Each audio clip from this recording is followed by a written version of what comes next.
Basta nawa kayo ng makapangyarihang Diyos, Ama, Anak, at Espiritu Santo. At manahan siya dito, ngayon at magpakailanman. Amen. Amen. Amen. Thank you, Father. Maraming salamat po. Congratulations.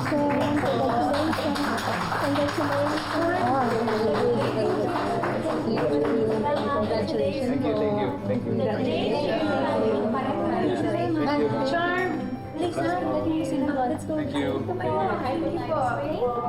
Tara, kain na tayo. Thank you. Kain doon. Walang bahala sa kanila, Charm. Han, Han, congratulations on your new office. office natin. Han, kasawa na tayo. Kung ano sa akin, sa'yo din. Hindi ako tatanggi dyan. Basta hindi utang. Oh, Marge, ang asawa mo, asaan? Busy po siya sa trabaho, ma, kaya hindi po siya makakaabot. Pero he sends his congratulations. Pasensya na rin daw. Baka hindi niya lang kaya makita mag-succeed yung negosyo ko. Sa naman? I'm sure naman that's not true. And besides, nandito naman ako. I'm so proud of you. Congratulations on your new venture. Thank you, Ma. Ay, nako. And of course, my son's lucky charm. Naku, kaya ang gaan ang loob ko sa iyo eh. My favorite daughter-in-law. Oh, teka muna. Ngayon na choose na kayo ng daddy mo. Alam mo, I think mas makakabuti kung sa mansyon na kayo tumira. Mas malawak, maraming kasambahay. I'm sure mas magiging komportable si Thea doon, lalo na may makakatulong siya. May mag-aalaga sa kanya kapag kapanganak niya. I don't know, Ma. Alam mo, hindi okay sa baby ang mas-stuck sa isang kondo. At least sa mansyon, may fresh air, nature. Mas makakabuti sa anak niyo yan. I actually love that idea. Saka maganda yung sama-sama tayong isang buong pamilya sa isang bahay. Diba? She gets it. Hindi ba masaya yun, Marge? Kapag nanganak na ako, magiging magkalaro ang mga babies natin.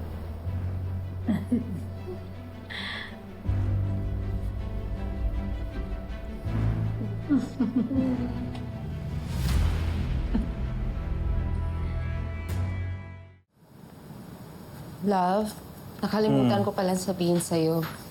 Binanggit ni Mama kanina na gusto niyang tumira dito ulit si Edward. Kasama ni na Thea. Ano? Para magkakasama daw tayo. And mas makakabuti yun sa baby pagkapanganak. I don't think that's a good idea. Bakit naman, love? I think it's a good idea.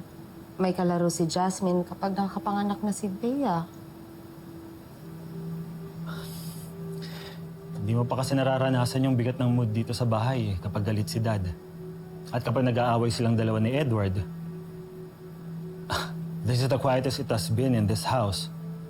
And I don't want my brother coming back here tapos ipagpapatuloy lang nila ni Dad where they left off. Yung punong-puno ng hinanakit sa isa't isa. Kaya para sa akin, hindi magandang idea na bumalik dito yung kapatid ko.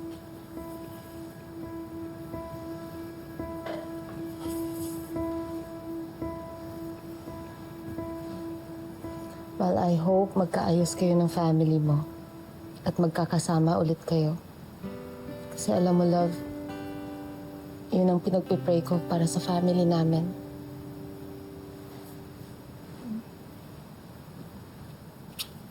Check ko lang si baby. Kailangan na niyang kumain.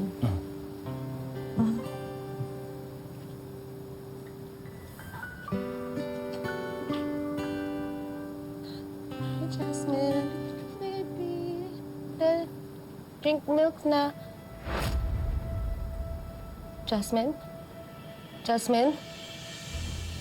Love? Love? Bakit? Ano nangyayari? Parang hindi humihinga si Jasmine. Hindi siya humihinga. Love, Halika na. please, Halika na. tawagan mo si Oscar. Ihanda na niya yung sasakyan. Love!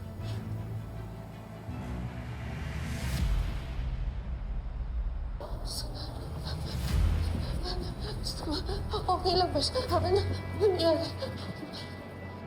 Nurse, ano po nangyari? Nahirapan po siyang huminga. Dito po tayo, dito po. Doc, emergency po. Sige, pakita mo ng dito. Jasmine, anak, anak. Doc, huwag niyo pong pababayaan ang anak ko. Jasmine, Don't worry. She'll be fine.